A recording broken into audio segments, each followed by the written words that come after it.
There's a hand in a trench on the Savannah River, holding a piece of chert no bigger than a thumbnail. Above it, the layer everyone agreed on. Clovis, 13,000 years, the first Americans.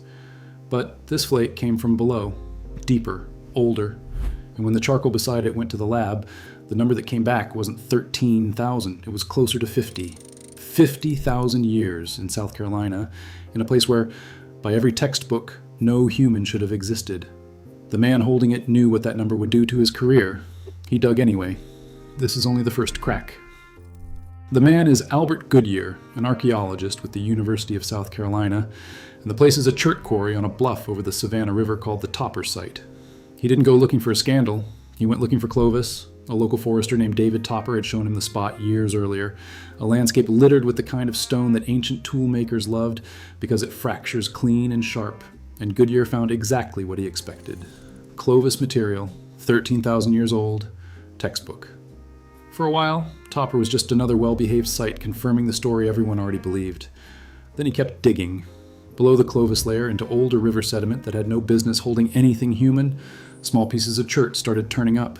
Chips, flakes, little worked-looking fragments. And here's the honest problem, the one Goodyear knew before anyone else could say it out loud. Topper is a quarry. It's the single worst place on earth to claim you've found the oldest tools in America, because a quarry is exactly where nature breaks stone by itself. Rocks fall, frost splits them, water tumbles them. You get sharp edges without a single human hand involved. Archaeologists have a name for these fakes, geofacts. Objects that look like tools and aren't. So the flakes alone proved nothing. He knew that. Then he sent the charcoal up. The date came back around 50,000 years. Now, be careful here, because this is where honesty makes the story sharper, not softer. 50,000 years sits at the very edge of what radiocarbon dating can even measure. Push that far back and the method starts breaking down, and a tiny amount of modern contamination can throw everything off. Critics said so immediately, and they weren't wrong to say it. But understand what that number collided with. 13,000 years wasn't a suggestion in American archaeology. It was the wall. It was the shape of the entire discipline. Clovis first, everyone after. And this date didn't nudge the wall. It went straight through it and kept going. The field's answer came fast, and it was not gentle.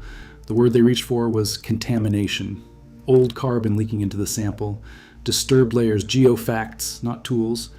And I want to be fair, because those are real objections. In a quarry, they're the objections you're supposed to raise, but watch what happened to the man raising his hand against them. Goodyear didn't just get disagreement, he became the cautionary figure, the guy defending an impossible date, the example other archaeologists could point to when they wanted to warn a grad student away from deep time claims. Here's the ugly little truth underneath academic caution. The easiest way to bury a discovery isn't to destroy it, it's to make the person carrying it look irresponsible. But this wasn't a conspiracy. I need you to sit with that, because it's more uncomfortable than a conspiracy. The critics weren't villains meeting in a back room. They were the immune system of a science that had been burned before.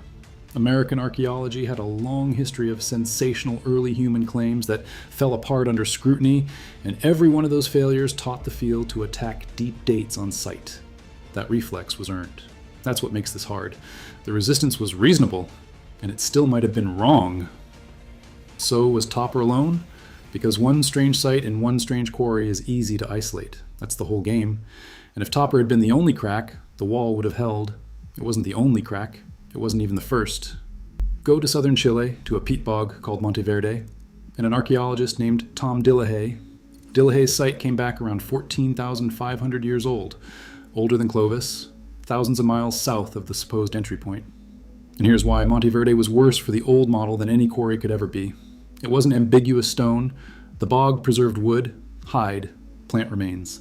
Actual organic material, the kind you cannot wave away as a rock that broke funny. For years, the field fought it. Then, in 1997, something almost unheard of happened. A delegation of senior archaeologists, some of them longtime skeptics, traveled to Chile to see the site in person and rule on it, and they conceded. Monteverde was real, older than Clovis, in public. Stop and feel the weight of that. Clovis first was already wounded before Topper's charcoal ever hit the lab. The wall had a hole in it years earlier, which raises a question that should genuinely bother you. If 13,000 years was already dead, why was Goodyear still treated like radioactive material? Because deep time specifically was the poison. 14,000, the field could swallow, barely. But the moment a number reached back further, the reflex came roaring back. And there was already a man who'd spent his whole career learning exactly how that felt.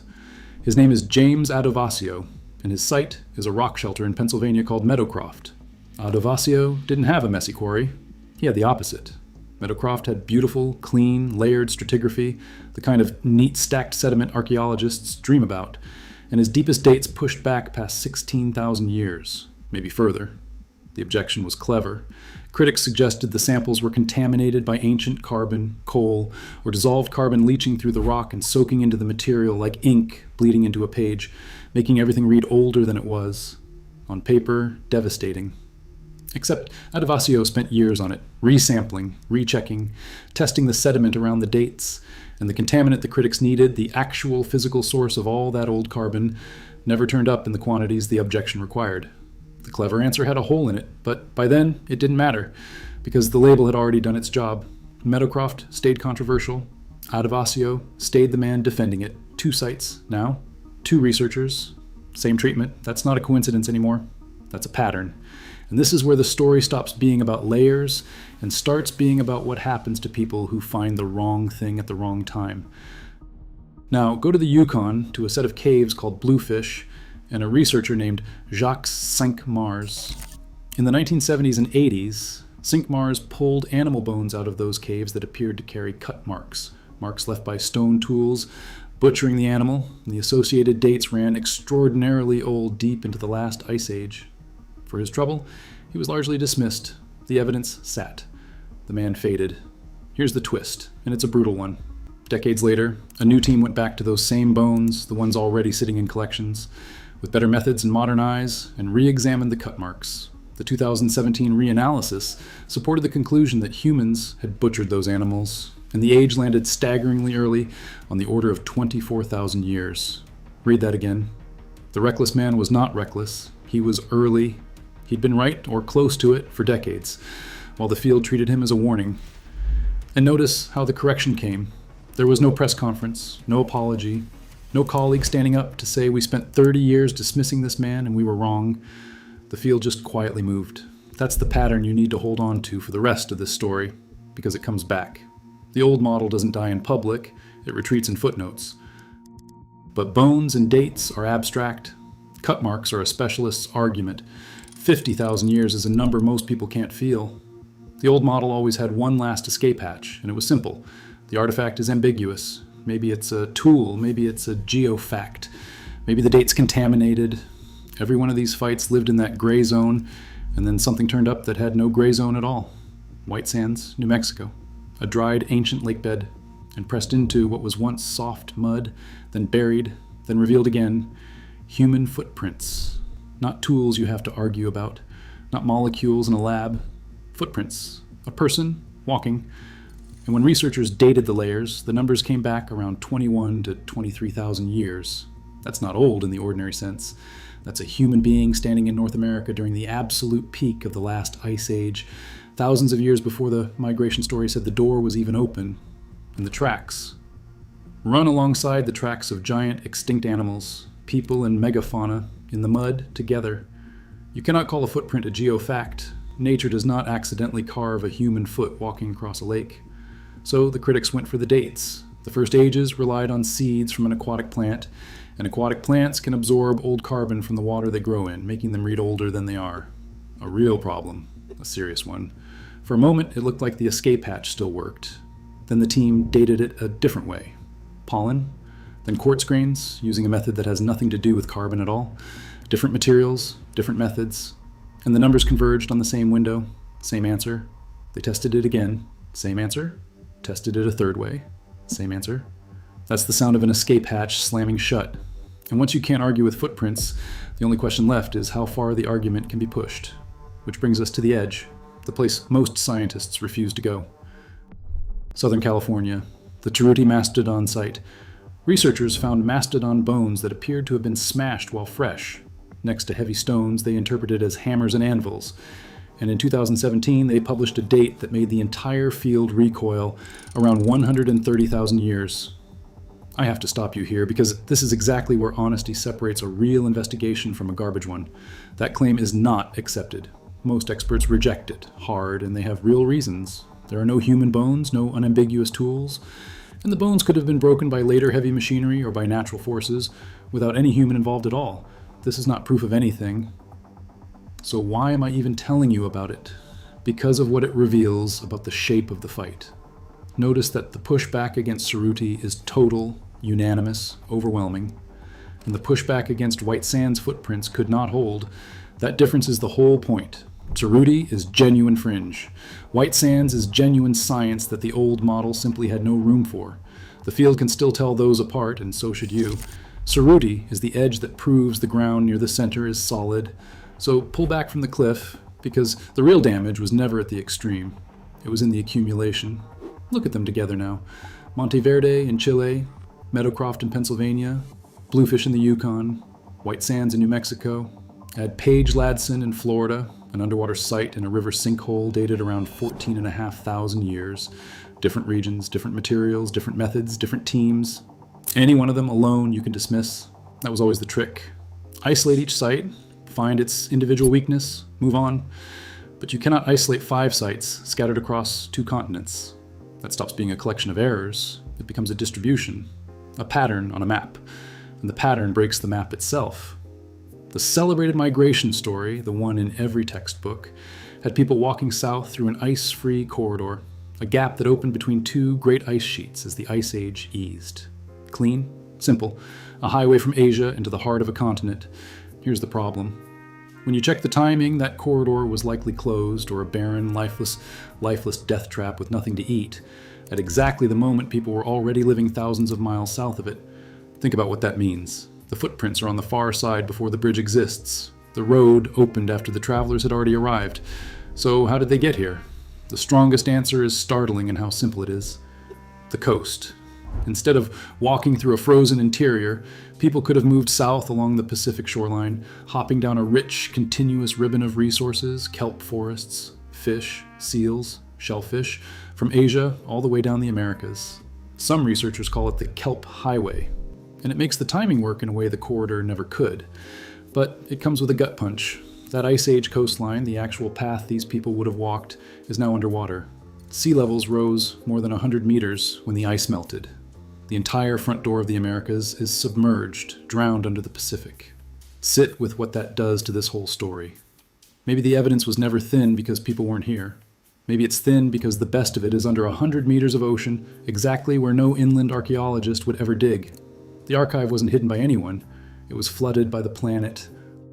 Land can drown. But there's one record the ocean can't reach. Blood.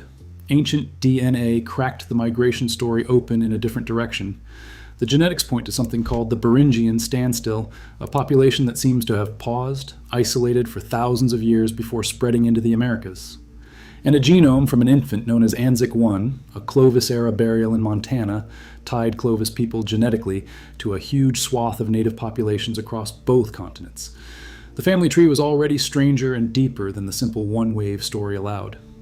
Then there's the strand nobody can fully explain. In some indigenous groups, deep in the Amazon, researchers found a faint genetic signal that looks, of all things, distantly related to populations in Australia and the Pacific. A ghost. Traces of a connection that has no comfortable place in any clean migration map. It remains unresolved. Nobody's claiming a proven answer. But it sits there in the data, refusing to go away the same way that Flake sat in Goodyear's trench. Which brings us back to the trench. Back to the hand and the piece of chert. So what does that flake mean now after everything?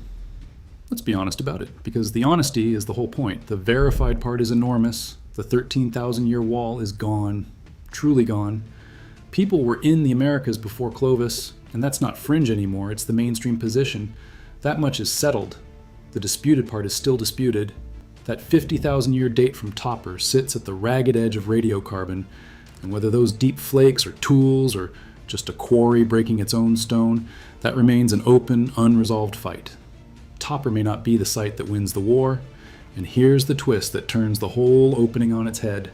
The very thing that made Goodyear's flakes suspect that it's a quarry full of naturally shattered stone is also exactly where the earliest people would have gone. You go to the quarry for stone. That's the point of a quarry. The weakness of the evidence and the plausibility of the evidence share the same address. That's what makes it so maddening. It's the perfect place to find the oldest tools and the perfect place to be fooled. But here's the thing about Topper. It doesn't have to win. Goodyear didn't have to be right about 50,000 years for the wall he attacked to fall. It fell anyway, somewhere else. At Monte Verde, at White Sands, in the mud. He threw himself at a wall that was already cracking, and the field made him pay for it. And then the wall came down for other reasons, and nobody ever went back to say his name. That's how it ended. Not with a correction, not with an apology. The textbook softened. The maps got new arrows. Clovis first slid quietly from confident fact to a historical footnote, a thing we used to believe. Museum labels were rewritten in careful language, and the researchers who got mocked, isolated, or turned into warnings for the crime of finding the right thing too early, they mostly just got old while the field moved on around them. That's the part that should stay with you. Not that people doubted. Doubt is the job. Doubt is supposed to happen. The disturbing part is how fast doubt curdled into contempt for whoever was holding the evidence, and how quietly the retreat came once the evidence won. No reckoning, just a revised paragraph. So, how much of the real story is still out there? Under the Pacific, along a drowned coastline nobody can excavate, in a museum drawer mislabeled, waiting for a method that hasn't been invented yet, or in a trench on a river in South Carolina, in a bag of chert flakes that are either the oldest tools in the Americas or nothing at all, sitting above a layer of dark, older sediment that no one has finished reading. The hand set the flake down, the layer beneath it is still there, and nobody has reached the bottom.